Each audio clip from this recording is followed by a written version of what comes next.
Yo, everybody, I'm here. I got the art ready. Look at this, came in the mail. So nice. Aragorn the Uniter, the poster. Just attitude, just added instant attitude to this deck. Very excited. Aragorn the Uniter, he's the bomb, right? 4-color commander, get to play 4 colors. I get to play benefits just for casting spells once it's out.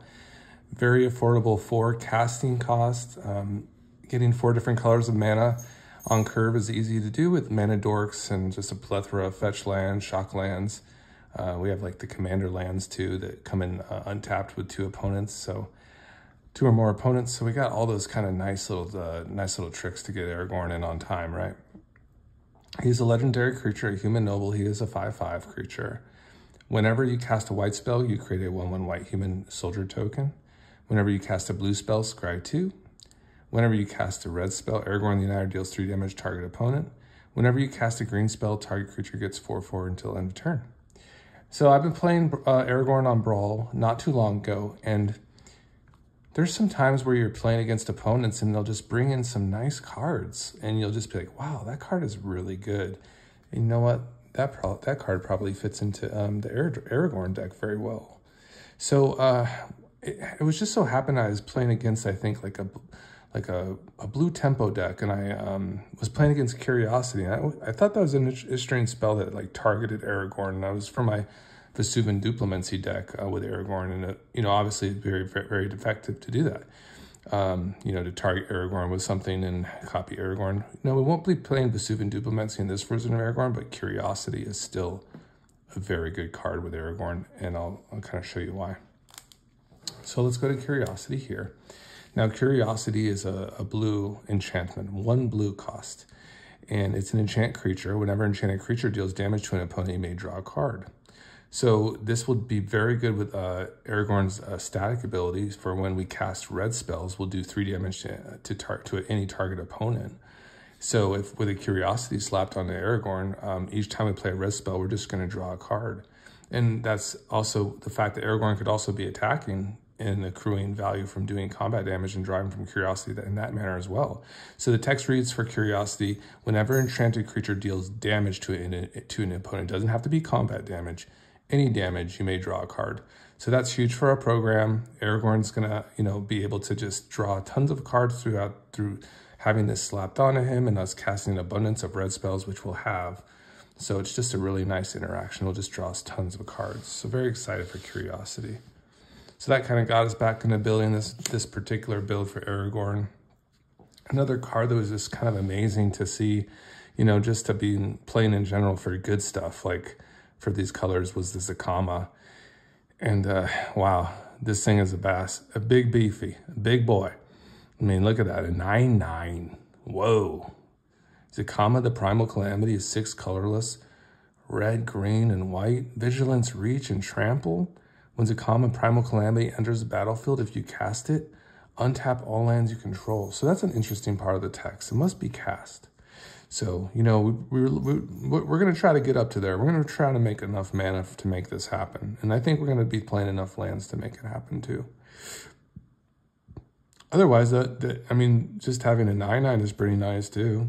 If we do cheat it out through one of our means, that we do have means to do that. Also has these nice abilities where, we can destroy a target artifact or enchantment for 3 mana. For 2 in the red, you can deal 3 damage to a target creature, and then for the 2 colors in white, you can gain 3 life. So, having that nice artifact or enchantment removal on like a creature stick is really nice, right? So Zakama just kind of was just a really nice bomb that, we want to include and build around as well. So that kind of brought us back into this deck. For Aragorn, my favorite way that I've kind of, had Aragorn play out from my experience is just like the commander damage, dealing like the 21 commander damage. It's very feasible. And really, I think it revolves around, like, for instance, having something like a double strike, like Embercleave, is very nice. We're going to be creating an abundance of creatures through those 1/1 tokens. So having Embercleave come down isn't too hard with Aragorn. To have a couple creatures swinging at once and attaching this Aragorn just kind of makes everything a lot easier to deliver damage to your opponents, right? The double strike and trample. So that's nice.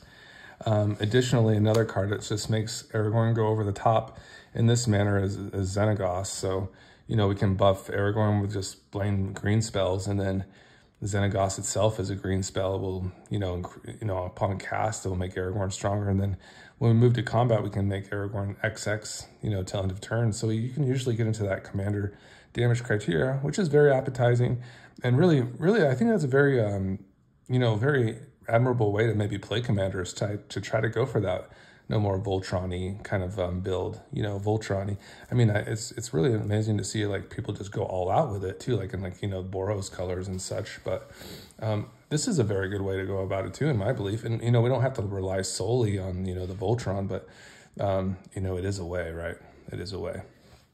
Additionally, some other things that are just so good with Aragorn are these shapeshifters, like a Spark Double and like a Sakashima, where having like, of course, having two of your commander out at the same time, like for any commander deck, really, let's be honest, is going to be fantastic. So, you know, having an additional like Spark Double and a Sakashima, just like at a very reasonable cost, copying Aragorn, and then we're benefiting from those abilities at once. Once again, that commander damage mentality gets even more present because we're doubling like those additions of power onto our commander.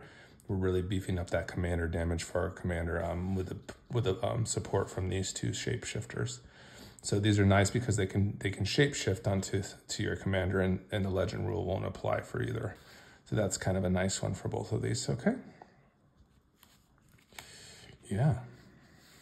And the legend rule won't apply to other permanents we control. So that's very nice for the Sakashima. So those were the ones I really kind of want to like emphasize for, you know, like for like Aragorn, like combat damage / just insane value with a curiosity. Otherwise, the general like build for this is kind of Gruul Legends, I would say. I would say that's kind of the kind of the focus. And I would say it revolves around Bard class and the equipment and aforementioned equipment like Embercleave. Sometimes we might have to build our Embercleave, and I'll kind of describe how we're going to do that in this, you know, in the next couple of moments. But a nice enchantment to kind of work around for our creatures is the Bard class. So it will make all our Gruul Legends cost 2 red or green less once we pay into it. So we have to cast it first. Our legends will come in with an additional 1/1 counter on them, just de facto. Then on level 2, if we pay into it, an additional red and green legendary creatures now cost red, green less to cast. It's not once a turn, it's just permanently. The red and green can basically be negated from like a creature's casting costs. Some creatures will be reduced to 0, such as like you know, Hajar or even like a Ragavan. Those will not cost mana to cast any longer once that reduction is met. Additionally, this is kind of an undervalued ability, this 3 colorless red-green. You know, it's just a lot of gas on a card. Like, we cast legends and we exile cards from the top of our deck, and we may play those that turn. It really kind of like cascades. So I'm very excited, and I'm very excited to show you some of the cards that I've included in this deck to like kind of let us, you know, really play off the top of our deck, you know, both with the Bard class and other legendary creatures. So let's get into it. So a card that's really going to benefit us from casting a lot of legends is like the Relic of Legends, and this card is kind of amazing. It can be slow at times, but you know, in a Legends Matter deck, it can really kind of start accruing a lot of mana quickly because you can go ahead and start tapping any of your untapped legendaries for mana immediately with this on the battlefield. This itself will tap for 1 mana of any color, so it's just a very cool card in general. There's a Relic of Legends. Again, we're talking about Bard class, so we're going to really focus on Bard class. If a creature deviates from Bard class, like it'd have to be really good. Like a Derevi would be really good. Obviously, you know, that card is very strong in general. You know, but we're really going to just like kind of keep it simple for this deck. You know, we could like really take some of those lines, those more powerful lines, but you know, I'm really going to be focused in right here on the red-green pips, you know, for the most part. So if it has to do with red-green, it's probably going in the deck because, you know, casting a 1 mana Rocco seems pretty good, right? Additionally, like a 1 mana Genie Fey is also very good too. So just the fact that we can make our tokens a little bit stronger with Genie Fey sounds nice, you know, could definitely get out of hand with all the abundance of tokens that we're going to be creating with Aragorn too. So I like this one very much. Helena and Elena Partners. This one is just another great one for Aragorn because it's going to like, we can pump Helena Elena up and then go ahead and put counters on one of our creatures too, such as an Aragorn, make that power permanent upon, you know, going to combat. So that's really nice. And of course, just a great Bard class card. The ones you'll see here are just, you can see these red-green pips are just kind of going to be dissolved. And we're just going to be really playing these cards on the quite a bargain, right? This one creates ramp and also the potential to fight. So just another great addition is the Domri. Also, I believe it can also make our creatures uncounterable for the turn. That +1's kind of sneaky, guys. So that one's nice. Look at this 4-mana card that just is just insane, right? Just creates endless value. It can draw you a lot of cards. It can be utilized for removal too. It can do damage, could go face, could do a lot of things, right? So, can you imagine playing a 2-mana colorless like Minsk and Boo? Like, whoa, you know, whoa. Oh boy, yeah. Ooh, the Jetmir. Oh my God, yeah, there's some power. Definitely some super power in here. I mean, this guy can just solo games by himself. Like, we've seen it in just regular Commander games, right? So Jetmir is just a house. Just gets all your things really strong and can, you know, potentially swing for large amounts of damage with double strike, which is nice. Serac Dragonclaw. I like this one. Also meets the criteria for that Bard class. Whew, baby. Yeah, play this thing for flash. You can play this thing at instant speed. Giving that Aragorn trample is very good. And then it makes all our creatures uncounterable. Some really strong, you know, Teamer and Gruul stuff here for the most part. Naya stuff as well. Now, we've talked about Zakama a little bit. I mean, obviously Zakama not being cast is not as strong. Okay, so we get that. But, you know, we're still going to have some payoffs for swinging. And once again, Bard class also meets the requisites for artifacts as well, your legendary artifacts. So this would be reduced by Bard class as well. So a cheaper Doors of Durin sounds amazing. And of course, we're swinging with any creature. We're going to scry 2, we're going to have plenty of creatures. So, you know, we can hope to get some of these enter the combat trigger creatures to you know, come out, you know, when we do this kind of gamble. One way we can kind of manipulate the deck upon combat is like a Worldly Tutor. That would be instant speed. So when we go to, you know, we go to that sequence where we're scrying, we could probably put a stop on that. And or we could even probably do it before the attack. I'd probably have to look into the rules to exactly know when to exactly sequence that.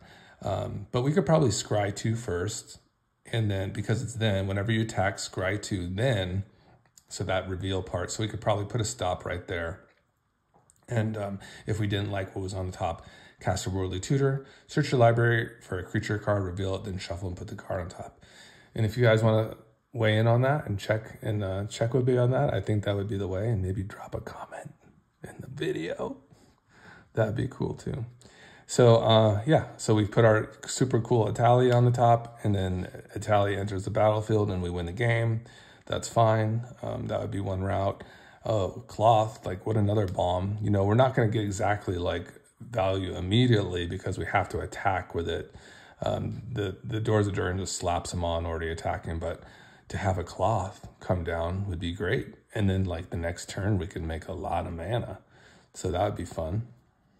Old Gnawbone, that's just obviously just a crazy legend. You know, it doesn't meet quite the criteria for Bard class. Italia doesn't either, but man, just Doors of Durin into an Old Gnawbone just to create a ton of treasures is just really fun magic. Really good magic stuff, right?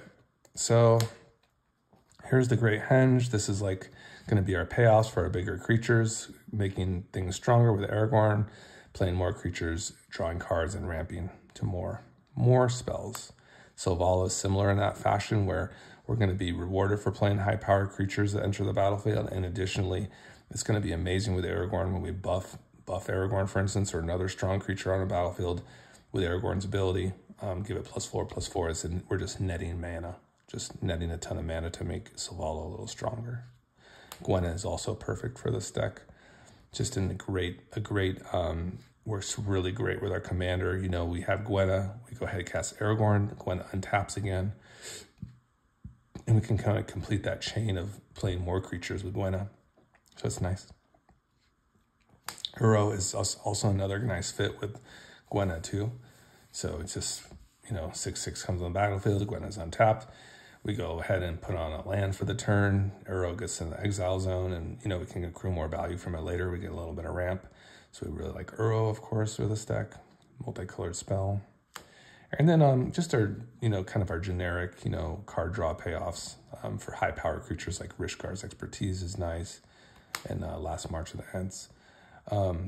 Wild Speaker is also a consideration. The thing about that is it's for non-human creatures, and Aragorn is a human. So, you know, the Rishkar Expertise and Last March of the Ents, they don't discriminate of what creature type is that has the highest power. So, I mean, with this Aragorn, it's like a draw 9. Similarly, for Last March, it's like about a draw 9, and you're just putting out a lot of value onto the battlefield. So it seems sufficiently strong. So, you know, then the other cards, they just keep to get better and better as we go. You know, like an Omnath is probably the best creature card in our deck. It really makes a lot of these mana dorks tick as well. For instance, like a Fabro Elder or a Bloom Tender. This guy, you know, is our multicolored glue, and it helps us draw, of course, which is very nice. We'll play some, you know, variety of, you know, fetch lands in here as well. So, you know, having this resolve and maybe, you know, putting on the landfalls could happen in certain games. You know, it's not going to be a necessity, but, you know, this will trigger all of Aragorn's abilities, which is kind of amazing too. So really love Omnath for this deck. It's very good. Of course, it turns on all our cards like Fabro Elder that, you know, will tap for each color among permanents we control, add 1 mana of that color. That's very nice. So this will all of a sudden with Omnath on the battlefield produce 4 mana. Additionally, Bloom Tender does the same thing at a little bit of a cheaper rate. So that's nice as well. So those are just very good. Additionally, we just kind of have like our kind of low mana legends that will mostly serve for ramp purposes. You know, sometimes it'll be combat, you know, benefits as well. So Ragavan, of course. Then we have our couple of suites of like mana dorks like Noble Hierarch. The Bird is very good. Delighted Halfling. These are all very good. And then we have our legends. This would be our only like probably 2 mana legend that we're not playing that's red-green, and I just like, because I like Catilda, I like making like human tokens with Aragorn and then being able to tap those humans for mana. It's kind of a snowball. I think this is like a very strong deck. Like on the scale of like mana dorks for Aragorn, it's like got to be at the top. It's very dangerous. So there's a Catilda. Additionally, Ruby is just very good. The instant speed, like ability to create mana. It gets a little bit stronger when we attack, so it could like, you know, swing some. It kind of fills a void for planeswalkers. Like it could be offensive, like because we're gonna have high powered creatures, so it can start getting in there too. You know, so that's what's nice about Ruby. If like we really need to like take care of like a planeswalker or something that's like kind of, you know, being like evasive, or if opponent like needs to die, you know, a Ruby could like kind of get into the aggro mode rather than ramping, which is nice. Also, Errata, Heretical, all these are just such nice bard class. This one would be very good with Embercleave too, just turning the 2 red on. As it attacks, seems very nice for us. Also, just the ability to add mana too, just very nice for our sequencing. A Caryatid will be very good with Aragorn, of course, producing that 2 mana of any type. As long as we have a creature power 4 or greater is fantastic. So there's a Caryatid. Birgi is kind of the one I'm kind of getting a little like into the ozone layer with, to be honest. It will produce mana. And why I say that like is because what I want Birgi to do in this deck is kind of take advantage of like what I'd say is like reality chip abilities. Basically like abilities to kind of like storm, you know, and we can create a lot of mana with this deck, and we can create a lot of value. So Birgi kind of fits into that kind of thing where we're rewarded for, you know, casting an abundance of spells, you know, perhaps with Bard class on the battlefield, you know, we're kind of getting rewarded for that. So here's the Birgi. Whenever you cast a spell, add red. Until end of turn, you don't lose this mana as steps and phases end. and then the boast. And then you can turn this over in, it's an artifact where you, for 5 mana, you discard a card and you can play 2 cards off the top of your deck in exile and play them, I believe, till end of turn, which is a nice effect too. But I would not say it's a winning effect in most circumstances. So there's Birgi, the god of storytelling. And so, you know, that was kind of the talk about our you know, creature ramp. So now we're going to be playing like a Soul Ring just because it's generically good. Arcane Signet just because it produces 1 color of any of our colors commander's color identity. And then the Mana Fixer itself is the best, right? The Chromatic Lantern, which is top tier for Aragorn in my belief. Lands you control have add 1 mana of any color, add 1 mana of any color itself. So our lands can tap for rainbow, and then we can, this will also tap for any mana of any color, so fantastic. Additionally, we have Nissa, the Resurgent Animist. So this one is also just, you know, pretty good. I'd say, you know, I'll see how it goes. You know, we're not playing like specific landfall. I think we have Uro, you know, and we have some fetch lands. So maybe that would also be something you guys maybe want to swing me into something else. But I think it'll be okay. I think, you know, I think Nissa is just good as like a Lotus Cobra too. You know, I think it's mostly good. And it's not the worst with Bard class. So I'd say it's more often than not going to probably be okay. You know, if I wanted to like curb power level, maybe I'll find like Derevi or something as like, you know, a replacement. But yeah, this is fine. I think it's fine. Here's Mirari's Wake, where, you know, all of our lands are going to be tapping for double the mana that they would normally produce. Woo! And our creatures get 1/1. What a fantastic enchantment that is. And now we're going to get into our protection. You know, I think I did set this up in a particular way. I definitely want to kind of address this because I kind of mentioned it already with like Birgi, and I probably should have organized it a little bit better. But this is kind of the sequence I wanted to show you that, you know, we can derive a lot of value from playing from the top card of our library. And to do so, we can play more legends because we're playing a legend deck, which is nice. So like the reality chip, we're playing in blue, so we get to play the reality chip. And who doesn't want to play the reality chip? I just don't know. This card is amazing. You know, we're just going to put this thing onto a creature and then just like have endless gasoline. We're going to be able to play lands from the top of our deck, play cards from the top of our deck. This card is still in standard. Like, what happened? Why wasn't this in the World Tour? What's going on? This has to be a good card. It has to be. You know, there must have been a way to like have this, you know, be represented. Maybe it was. I don't follow the thing very well, but I don't think it was. So there's my take on that. There's the reality chip, and we can look at the top card of a library anytime. As long as the reality chip is attached to a creature, you may play lands and cast spells from the top of your library. We can reconfigure 2 colorless, 1 blue. So once again, like just to like for the Birgi, you know, like we're storming off, we're, you know, being rewarded for playing spells, an abundance of spells. So we really like the reality chip. Another creature that's kind of working as a reality chip for us is the Augur of Autumn. Additionally, just once again, you may look at the top card in your library any time. You may play lands from the top of your library. And then we're going to have a variety of creatures with power. So we should be able to meet the criteria for casting creatures off the top of our deck too. So having like a kind of 2 reality chip effects into the deck is fantastic. All right. A little bit more value here with Garruk's Uprising, just rewarded for playing a strong creature such as Aragorn as our commander and other fat creatures in our deck. Drawing a card and then giving Aragorn Trample is huge for our commander, you know, commander damage strategy. Here's Toski, which is just another amazing legend that's going to, you know, let us draw an abundance of cards. I've never had a bad game with Toski. It's just like comes down, you know, and you swing with your creatures and you draw cards just from the amount of creatures that dealt combat damage. It's just really nice. So this thing's indestructible, which is nice too. It will attack every combat if able. And it can't be countered, so that's interesting as well. What an interesting card. All right, so then we just have like kind of like some other generic, you know, value too. That's good with Aragorn. Like this would be good from a Rishkar's Expertise, where you're going like Rishkar's Expertise into like another nice 5 mana spell, like an Escape to the Wilds. I've done that. I sequenced that before, and it's just really good. You get like double Aragorn buffs. You're just like putting on a ton of gas onto the battlefield. You play an additional land. It's a nice one. Definitely a nice one. Okay, and now our protection spells.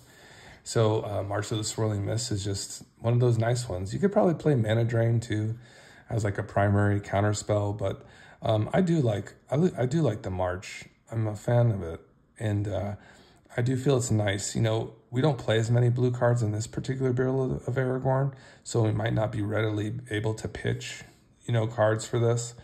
But I do feel the fact that it can also exile like creatures from your opponent's board to swing in easier, perhaps to get Aragorn's lethal going. I think that's also another nice feature of it.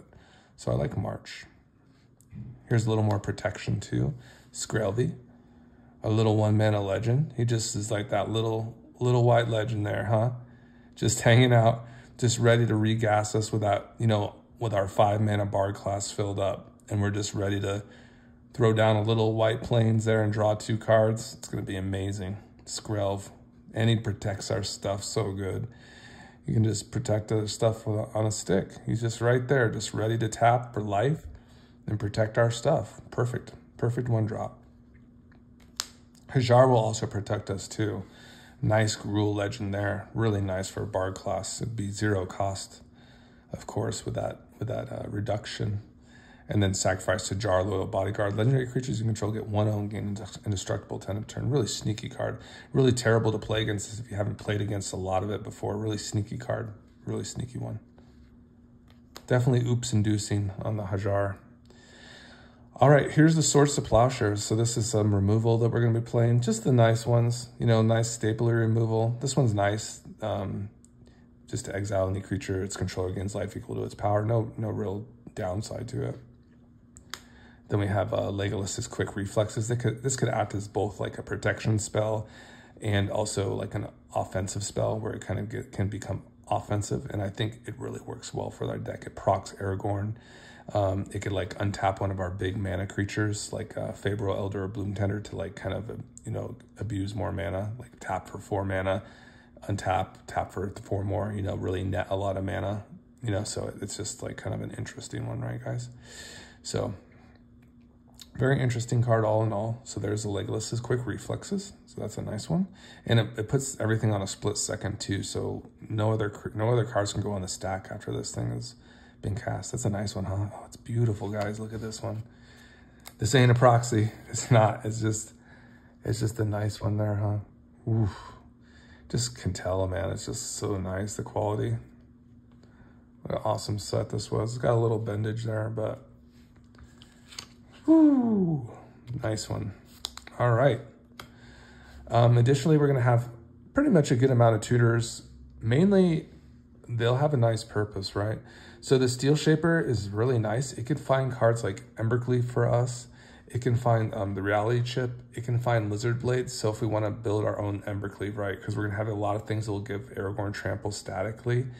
And we don't necessarily need an Embercleave to like be our sole avenue. We can find that Embercleave. We can build it. And we can build it through like a Lizard's Blades and a Garruk's Uprising. We can do that. And, you know, a Steel Shaper's gives us that nice one just to find that Embercleave or find that Lizard Blades and put it into our hand.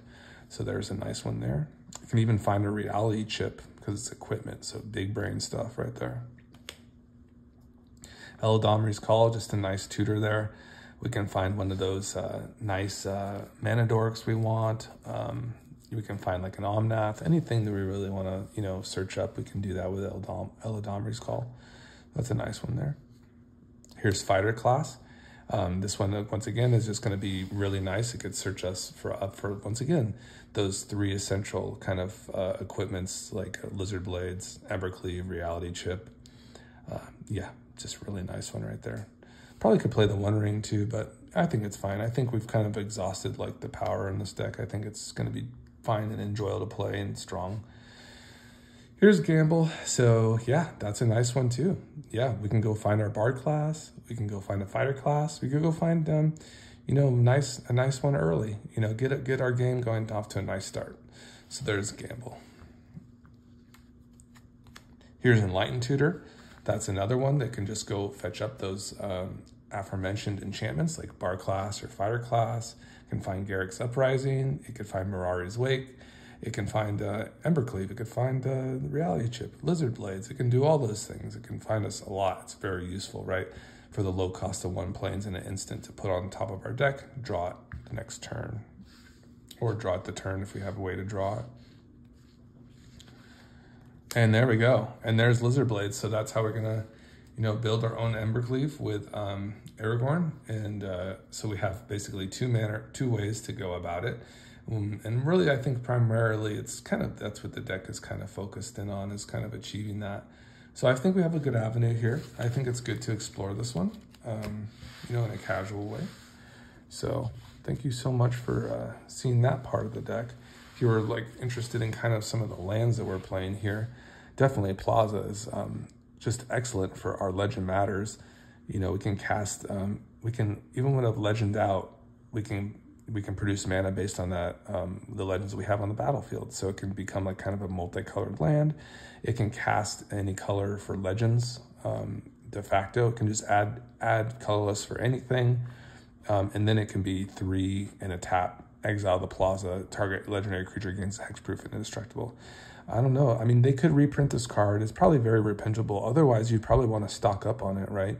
If it was maybe from a Lord of the Rings set or something that is kind of set in stone. That seems like what people are talking about, what I've seen, and maybe it is best to kind of, hunker down on some of those boxes because it's kind of like a reserve list, right? With those licenses. So, but Plaza, man, that's a nice one right there. It's really nice. Of course, we have our just our channel lands that are just going to work so well. All our legendaries like Sakanzan, Adawara, Boseiju, Igandro. So we have all our channel lands represented. We're going to be playing a few of the multi-face cards as well. Could probably play more too, but I'm satisfied with a Turn Timber. Definitely a Turn Timber, just the green, finding more creatures. It's nice. Amaria's Call can make some angels. That one's nice too. Shatterskull would probably be a good choice, to be honest. I think I might have Shatterskull in here, actually. Oh, I can't have the 2 Amarias. So probably what I'll do is I'll probably flip this over and, because I have a couple Aragorn decks. Probably find the Seagate Restoration, actually go for the full multi-phase cards. So, because it looks like I have Shatterskull here, so that'd be a perfect fit. So we'll just go ahead and make that a Seagate Restoration. We have our Shatterskull here, which is nice. Shijeri's Shelter for a little protection for Aragorn. And also can act as a land, so that's a nice one. Kazul's Fury, if we do want to just, try to, be a little cute and maybe buff Aragorn up to, or another creature up to an extraordinary amount of power, and then go ahead and sack that creature and deal someone damage to face. Seems like a fun one for sure. So Kazul's Fury is that nice sneaky multi-face card. Then we have some pure duels in City of Brass and Command Tower, which are just nice pure duels. Can tap for any color mana. And then we have our Tri-lands, Ketria Triumph, Jetmir Garden, Rogren Triumph, Spara Headquarters. We have our Commander lands here that will become untapped as long as we have 2 or more opponents, which Commander meets the criteria for.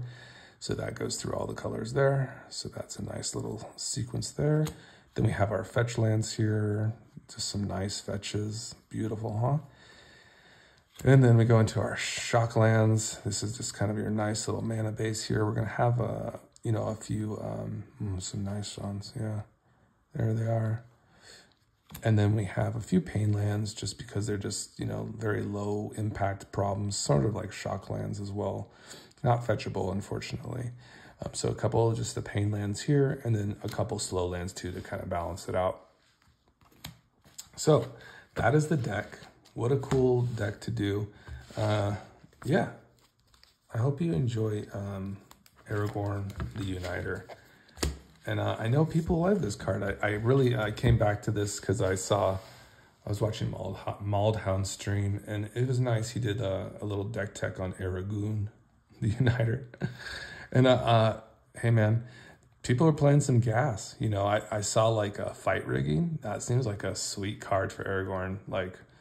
Wow, that's a really good one where you could probably easily proc that, and get into some major bombs. So Aragorn is cool. It works so well with so many cards, and it's interesting how this set was not part of a standard rotation. That's what makes it very interesting, that you have a lot of these cards that kind of have so much synergy with it, but you've never seen it because it's not part of like the app. So you'd only be able to do it in person, right? Or maybe through Brawl. That's a great redeemer, I think, right now for Magic, is that we have that access to that app where we can play, we can kind of synchronize these two formats together, like, you know, a more eternal format with a standard format. So I'm going to kind of play around with it and really find some juice. So yeah, that's it. So that was it, everybody. Have a great day. Goodbye.